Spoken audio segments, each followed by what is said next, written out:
Hi hello నమస్తే welcome to the Telugu data channel. So ఈ వీడియోలో అయితే మనం 10వ తరగతిలో ఉండేటటువంటి త్రికోణమితి అనే పాఠ్యాంశాన్ని అయితే ఈ వీడియోలో అయితే ఒకసారి సంక్షిప్తంగా చర్చించుకుందాం. సో పాఠ్యాంశం మనం ప్రారంభం నుండి చివరి ఎక్సర్సైజ్ వరకు కూడాను పార్ట్స్ గా రావడం అయితే జరుగుతుంది. వాటిని అయితే చూడండి, బెటర్ నోట్స్ అయితే ప్రిపేర్ చేయండి. ముందుగా మనకి ట్రిగ్నామెట్రీ అంటేనే భుజాల మధ్య నుండే నిష్పత్తిని ఉపయోగించి మీకు తెలియనటువంటి భుజాల కొలతలను కొలుక్కోవడం అనమాట. అంటే రెండు భుజాలు తెలిసినట్లయినా లేదా ఒక కోణము ఒక భుజం తెలిసినట్లయినా వాటి మధ్య ఉండే సంబంధాన్ని ఆధారంగా చేసుకొని తెలియనటువంటి భుజం యొక్క కొలతను తెలుసుకోవడం. మరి ఈ పాఠ్యాంశంలో ముందుగా మనం త్రికోణమితి గురించి మనం చెప్తే, త్రికోణమితి మొత్తము కూడా మీకు ట్రిగ్నామెట్రీ మొత్తం కూడా మీకు ఒకే ఒక సిద్ధాంతం ఆధారంగా పనిచేస్తుంది. అది పైథాగరస్ సిద్ధాంతం. పైథాగరస్ సిద్ధాంతం అన్నమాట. సో ఈ పైథాగరస్ సిద్ధాంతం మనకి ఏం చెప్తుంది ఒకసారి చూద్దాం.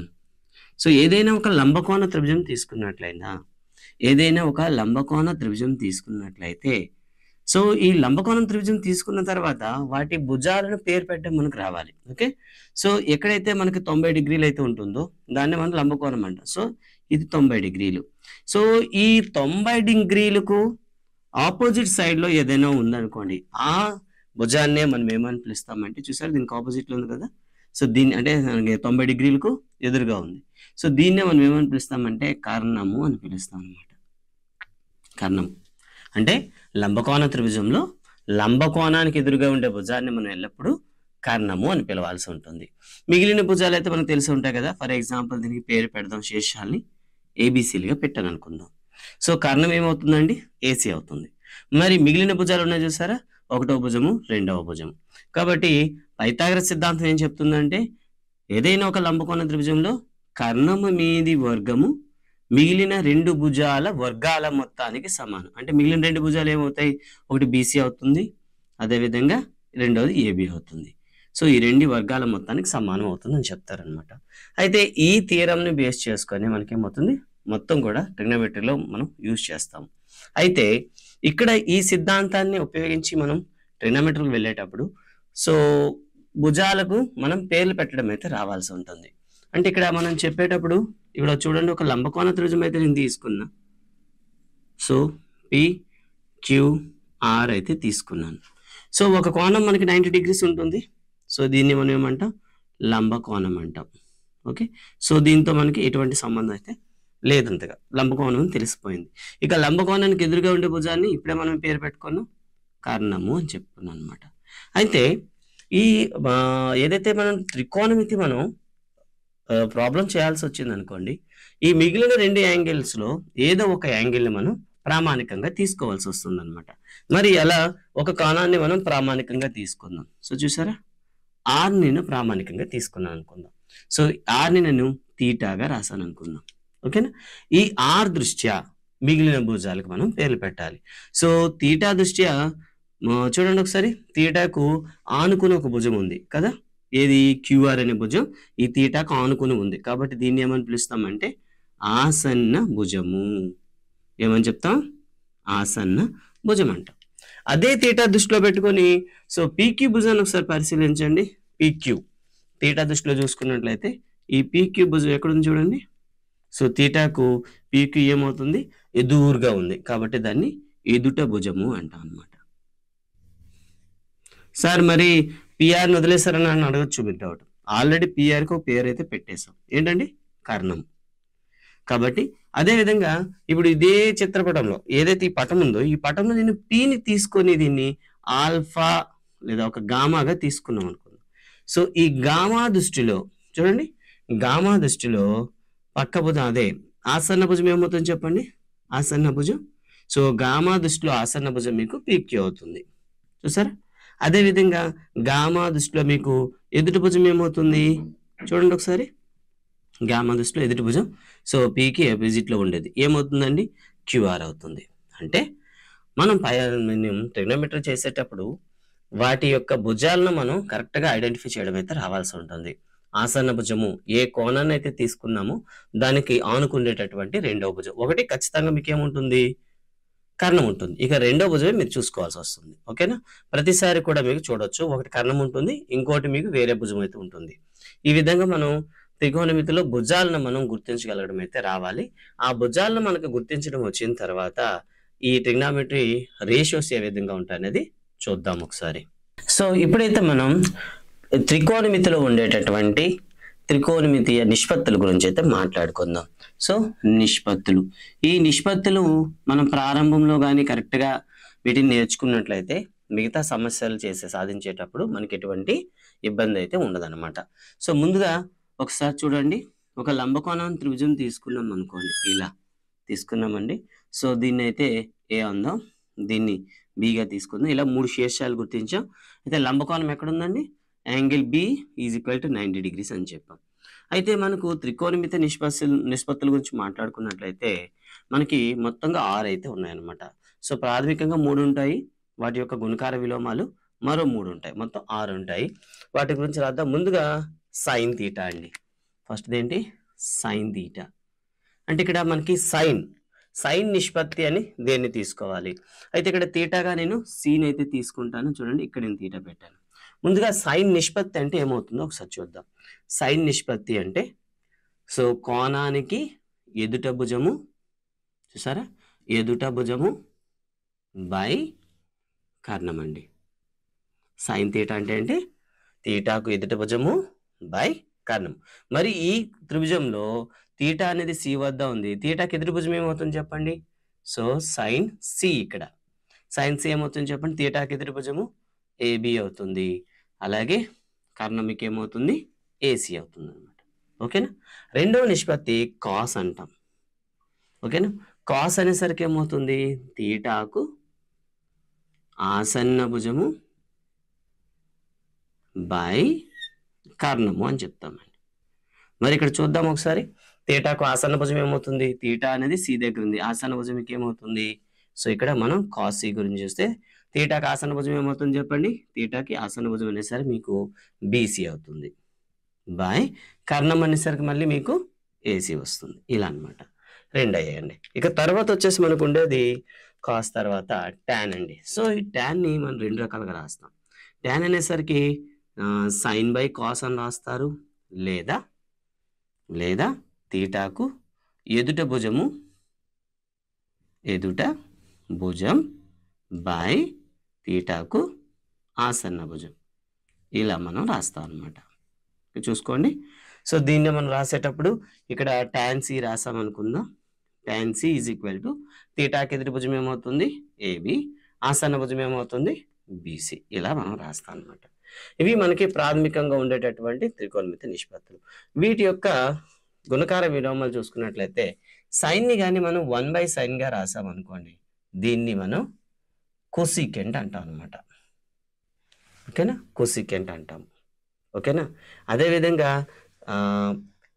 కాస్ని మనం రెసిప్రోకల్ రాసాం, గుణకార విలోమం రాసాం అనుకోండి, అంటే 1/cos గా రాస్తే దాన్ని సీకంట్ అని పిలుస్తాం.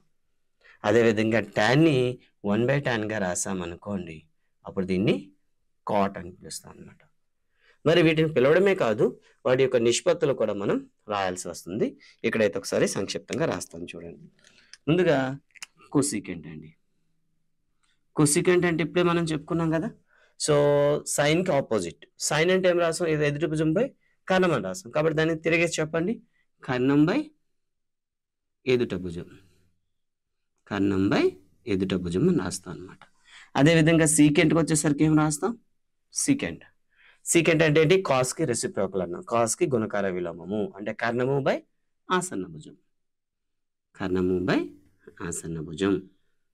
అదేవిధంగా కాట్ అని చెప్పుకున్నాం. కాట్ తీట అంటే మనం ఏం చెప్తామండి, సో సింపుల్గా ఎస్ అండి, టాన్కి రెసిప్రోకల్. టాన్ అంటే ఏం చెప్పాం, ఎదుటి భుజము బై మనం ఆసన్న భుజం రాసాం. సో కాట్ వచ్చేసరికి ఆసన్న భుజము బై ఎదుటి భుజం అవుతుంది, ఆసన్న భుజము బై ఎదుట భుజము. ఇలా మనకి త్రికోణమితి నిష్పత్తులు అయితే ఉంటాయి. ఈ నిష్పత్తులు అనేవి మనం గుర్తుపెట్టుకోవాల్సిన అవసరం అయితే ఉంటుందన్నమాట. ఇప్పుడు ఒక ట్రయాంగిల్ వేసి దానిపైన వీటి యొక్క నిష్పత్తులు అయితే ఒకసారి రాద్దాం.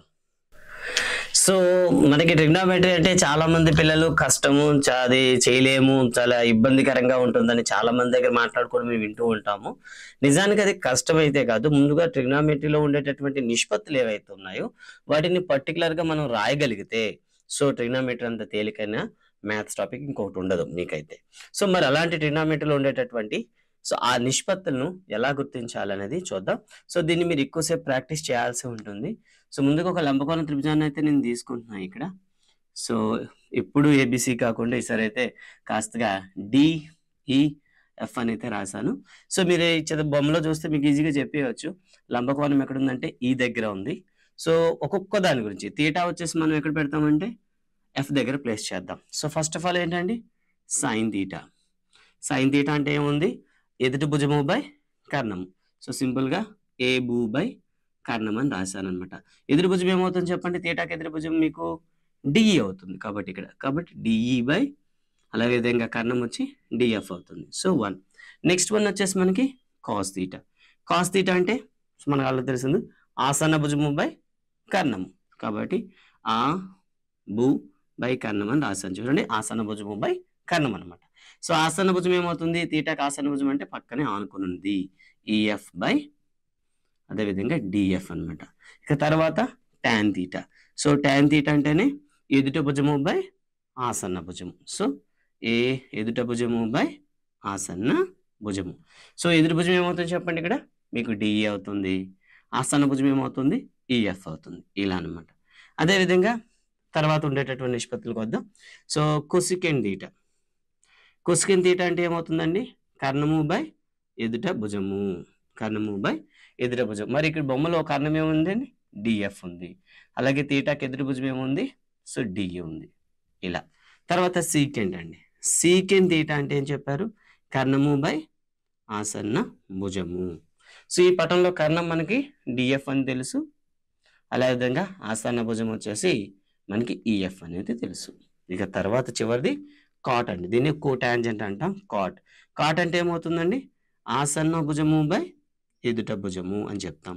సో ఇప్పుడు ఈ పిక్చర్లో మనం చూస్తే ఈ పటంలో ఆసన్న భుజం అనేది మీకు ఏమొస్తుంది చెప్పండి ఈఎఫ్ వస్తుంది ఓకేనా, అలాగే ఎదుట భుజం వచ్చేసి మీకు డిఈ వస్తుంది. ఇలా మీరు ఏం చేస్తారంటే ట్రిగ్నోమెట్రీ రేషియోస్ని గుర్తించడం అనేది రావాలి. ఇప్పుడు నెక్స్ట్ మనకి టెక్స్ట్ బుక్లో ఉండేటటువంటి ప్రాబ్లమ్స్ అయితే చేయాల్సి ఉంటుంది. ఒకటో ఎక్సర్సైజ్లు మనం చేసి చూద్దాం. సో ఇప్పుడైతే మనకి టెక్స్ట్ బుక్లో ఉండేటటువంటి ఈ నిష్పత్తులతో సంబంధించినటువంటి ప్రాబ్లమ్స్ చూద్దాం. ముందుగా ఎగ్జాంపుల్ 1 చూసినట్లయితే మీకు tan తీటా అయితే అక్కడ ఇవ్వడం జరిగింది. సో దాన్ని చిన్న చేంజ్ చేద్దాం. సో ఒకవేళ tan theta is equal to ఇలా ఇచ్చాడండి tan theta is equal to 3/4 అయినట్లయితే మిగిలిన కాస్ తీటా ఎంత అవుతుంది సైన్ తీటా ఎంత అవుతుంది అని అడిగాడండి. సో ఈ ప్రాబ్లం ఆన్సర్ చేసేటప్పుడు మనం సో ట్రిగ్నోమెట్రీ వాడాలి, at the same time Pythagoras theorem కూడా వాడాల్సి ఉంటుంది. సో tan తీటాలు అనేవి మనకి ఏ త్రిభుజానికి వర్తిస్తాయండి లంబకోణ త్రిభుజానికి వర్తిస్తాయి.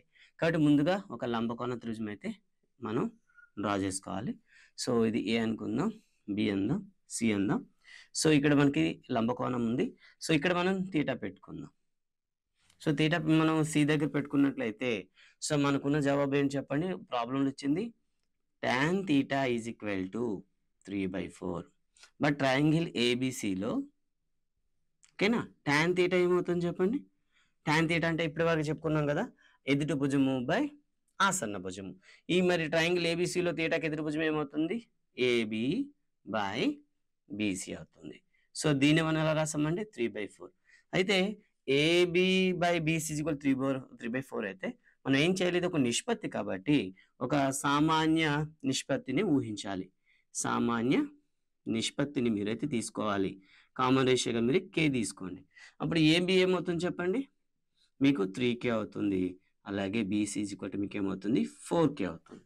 ఇక్కడ చూడండి ఇక్కడ ఏబి అనేది మీకు ఏమైంది 3k, బీసీ ఏమైంది 4k అయిందండి. సో మనకి పైథాగరస్ సిద్ధాంతం మళ్ళీ ఇక్కడ మనం వాడాల్సి వస్తుంది. పైథాగరస్ సిద్ధాంతం మనకి ఏం చెప్తుంది కర్ణము మీది వర్గము మిగిలిన 2 భుజాల మీది వర్గాల మొత్తానికి సమానం. ఇక్కడ మనం అప్లై చేసాం అనుకోండి పైథాగరస్ సిద్ధాంతం వాడాం అనుకోండి ఏమవుతుంది చెప్పండి. So AC square is equal to AB square plus BC square అవుతుంది కదా. సో ఇప్పుడు వాల్యూలో ఒకసారి ప్రతిక్షేపించండి. ఏసీ స్క్వేర్ మనకు తెలియదు, ఏబి అంటే మనకు తెలుసు కదా 3k స్క్వేర్, అలాగే బీసీ అంటే మనకి 4k స్క్వేర్ అనమాట. చూసారు కదా ఏం చేసాము, ఇక్కడ ఏబి ప్లేస్లో ఏబి వాల్యూ వేసాం, బీసీ ప్లేస్లో బీసీ వాల్యూ వేసాం. సో ఇప్పుడు స్క్వేర్ చేసాం అనుకోండి ఏమొస్తుంది, 9k square plus 4k whole square అంటే 16k స్క్వేర్ వస్తుంది. మొత్తం మీకు ఏమొస్తుంది 25k స్క్వేర్ వస్తుంది. కానీ మనకు కావాల్సింది ఏసీ. ఏసీ కావాలంటే √k స్క్వేర్ చేస్తాం కాబట్టి సో మనకి 25ని రూట్ చేసాం అనుకో మనకి 5 వస్తుంది, 5k.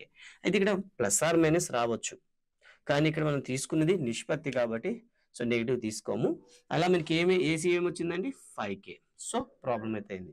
సో ప్రాబ్లం ఏం అడిగాడు, cos theta and sine theta. So ఇప్పుడు మనం చూద్దాం. Cos theta is equal to formula ఏంటి చెప్పండి, ఆసన్న భుజము బై కర్ణము. ఆసన్న భుజము బై కర్ణం. సో ఇక్కడ ఆసన్న భుజం ఏమవుతుంది చూడండి, థీటాకి 4k అవుతుంది. ఎదురు భుజం అలాగే కర్ణం ఏమవుతుంది 5k అవుతుంది. కట్ చేస్తే 4/5 వస్తుంది. చూస్తారు కదా. అదేవిధంగా next one sine theta. Sine థీటాకి వచ్చేసరికి మీకు ఏమొస్తుంది, ఎదుటి భుజము బై కర్ణం కదా.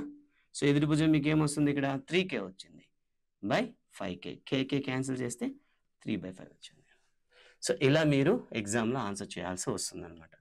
సో గైస్ ఇది ఫస్ట్ ఎక్సర్సైజ్లో ఫస్ట్ ఎగ్జాంపుల్ సంబంధించిన సమస్య. ఇక తర్వాత అనేవి ఎక్సర్సైజ్లో క్వశ్చన్స్ అనేవి నెక్స్ట్ వీడియోలో మీకు అయితే చేసి పెట్టడానికి ట్రై చేస్తాను. ఈ వీడియోలో మీకు ఎక్కడైనా అర్థం కాకపోయినా ఏదైనా మిస్స్పెల్ అయినా కూడా ఖచ్చితంగా సజెస్ట్ చేయండి, ఖచ్చితంగా దాన్ని అయితే రెక్టిఫై చేద్దాం. Thank you guys, thank you very much. ఛానల్ని లైక్ చేయండి, సబ్స్క్రైబ్ చేసుకోండి, మీ ఫ్రెండ్స్కి షేర్ చేయండి. Thank you very much.